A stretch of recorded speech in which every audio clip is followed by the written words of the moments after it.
আজকে আমি একটা ডালিয়া খিচুড়ির রেসিপি নিয়ে চলে এসেছি। সম্পূর্ণ নিরামিষভাবে বানাচ্ছি। তার জন্য গাজর, পটল, আলু ডুমো ডুমো করে কেটে নিয়েছি। চাইলে তোমরা আরও সবজি দিতে পারো। দুটো টমেটো নিয়েছি, 4-5টা আদা স্লাইস নিয়েছি। একটা মিক্সিং জারে নিয়ে পেস্ট করে নিচ্ছি।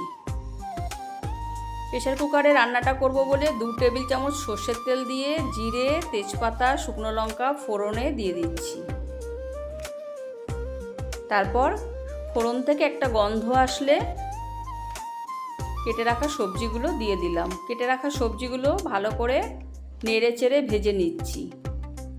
1 কাপ মুগের ডাল, 1 কাপ ডালিয়া ভালো করে ধুয়ে রেখে দিচ্ছি। সবজিগুলো ভাজা হয়ে গেলে ওই সবজির মধ্যেই ডাল আর ডালিয়া ঢেলে দিলাম।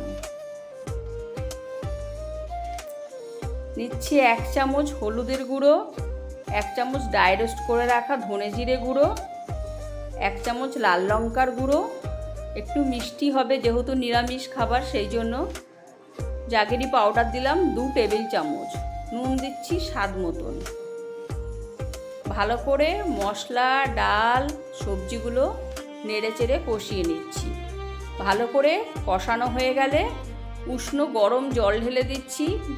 যেহেতু 2 কাপ ডাল আর ডালিয়া ছিল, সেজন্য 4 কাপ জল দিলাম। একটা প্যানে সর্ষের তেল দিয়ে আদা আর টমেটোর যে পেস্টটা করেছিলাম সেটা কষিয়ে নিচ্ছি। মশলাটা ভালো করে কষিয়ে প্রেসার কুকারে দিয়ে দিচ্ছি।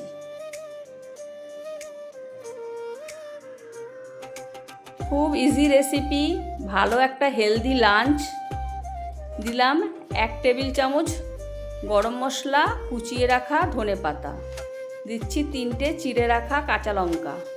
প্রেসার কুকারটা এঁটে একটা সিটি আসলে স্ট্যান্ডিং টাইমে রেখে খুলে নিচ্ছি। দিচ্ছি 1 টেবিল চামচ ঘি। খুব ইজি রেসিপি, এত তাড়াতাড়ি রান্নাটা হয়ে যায়। আর আমি এটা সবসময় প্রেসার কুকারেই করি, তোমরাও এটা ট্রাই করো। অফিস, কলেজ, স্কুল বা উপোসের দিনে খুব ভালো একটা হেলদি খাবার। রেসিপিটা ভালো লাগলে লাইক, কমেন্ট, শেয়ার করে পাশে থেকো।